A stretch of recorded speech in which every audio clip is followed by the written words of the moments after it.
Welcome back for week 4 of our Unfinished Study. It's been a great journey so far as we keep learning and discovering how faithful God has been throughout history and how He wants to constantly work in our unfinished lives, just like He did with Abraham and David. I hope you're staying engaged with this series and are using your notebook by taking notes and reading the daily devotionals. Don't forget, you can always check things out online at discovergrace.church/unfinished. This week, we're taking a look at the life of a confident and strong leader who seemed to know where he was headed and exactly what he should do. But although Paul believed he was 100% right, he was still very much unfinished in God's eyes. The Lord had great plans for the rest of Paul's life, plans that Paul himself would have never been able to imagine or accomplish on his own.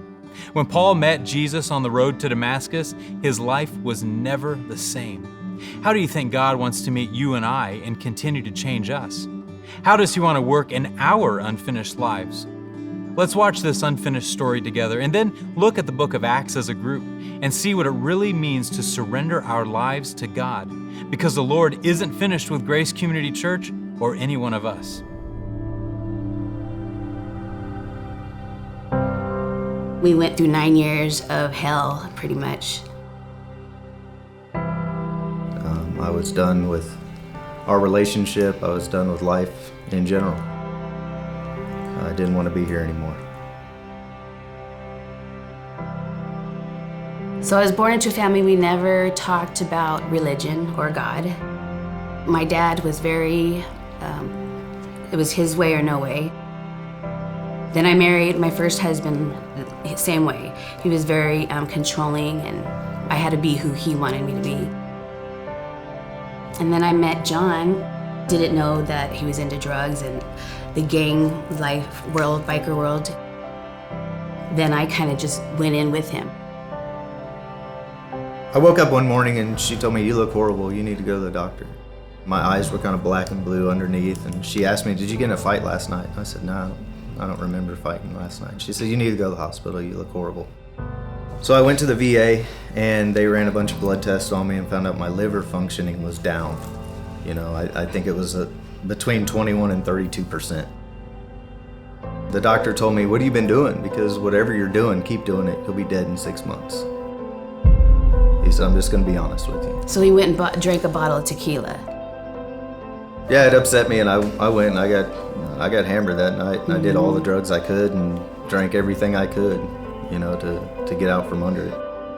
But a few days after that was when she was walking to the mailbox and she spoke with Kathy. I was at the mailbox and she said, I was praying this morning and God said that you need to come to church. I had to change something in my life, or else I was probably gonna die, you know, or I don't know, but something needed to change. And so that's where my step began. The first time I ever came to Grace, I was high. I mean, I think I was up for like 2 days. I just remember bits and pieces, but what really hit me was I came back the next Sunday sober. I stopped, and I just started crying. God was talking to me like, "It's okay." I just knew that this is where I needed to be. And I had to live for Him, not John. Me and her had split up for a little while, and I moved them out to Vegas with no intention of bringing them back. She's stubborn and hard-headed and decided she wasn't going to do that. She was going to make me face up to my responsibility as a father and just as a man in general. So she came back here and struggled for 6 to 8 months, finding herself a job, finding herself a place to live. We were getting ready to go to child support court for our daughter, Chloe. And she called me and said, I can't make it because my car broke down. And so that forced me. It really did. I didn't say that because I wanted to ride with him a bit. But that forced me to go and pick her up and to take her to court. And that was probably the best 45 minutes that we had spent together. Yeah. Because she had been coming to church. She had this glow about her and this forgiveness for me after everything that I'd done for 9 years. Somebody that had given her 3 nervous breakdowns, and she was happy, and I wanted that.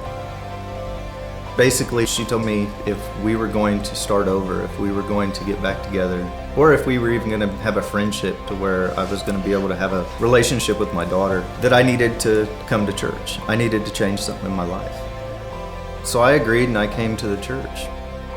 Pastor Nacho came up to me and he hit me first. He walked right up to me and was like, "Hey, you're John Ward."